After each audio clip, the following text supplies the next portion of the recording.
രാഷ്ട്രപതി ഭവനിലെ 2 ഹാളുകളുടെ പേര് മാറ്റി.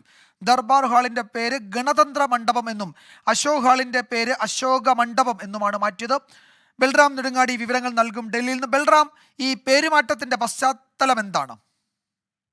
വിജയകുമാർ, നിരവധി ആചാരപരമായ ചടങ്ങുകൾക്ക് വേദിയായ രാഷ്ട്രപതി ഭവനിലെ ഐതിഹാസികമായ 2 ഹാളുകളുടെ പേരുകളാണ് മാറ്റിയിരിക്കുന്നത്. ദർബാർ ഹാൾ, അശോക് ഹാൾ എന്നിവയുടെ പേരുകൾ മാറ്റി ഗണതന്ത്ര മണ്ഡപം, അശോക് മണ്ഡപം എന്നീ പേരുകളാണ് നൽകിയിരിക്കുന്നത്.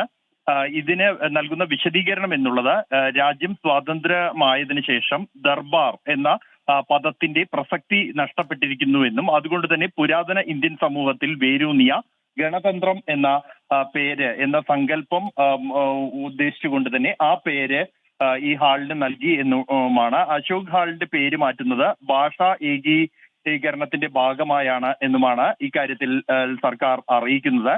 നേരത്തെ കഴിഞ്ഞ വർഷമാണ് രാഷ്ട്രപതി ഭവനിലെ ഉദ്യാനത്തിന്റെ പേര്, മുഗൾ ഗാർഡന്റെ പേര് അമൃത് ഉദ്യാൻ എന്ന് പുനർനാമകരണം ചെയ്തിരുന്നു. തദ്ദേശീയ പേരുകൾക്ക് പ്രാധാന്യം നൽകുന്നതിന് വേണ്ടിയാണ് അത്തരത്തിൽ പുനർനാമകരണം എന്നാണ്. ശരി, വിവരങ്ങൾ നൽകുകയായിരുന്നു ബൽറാം നെടുങ്ങാടി, ഡൽഹിയിൽ. നമ്മൾ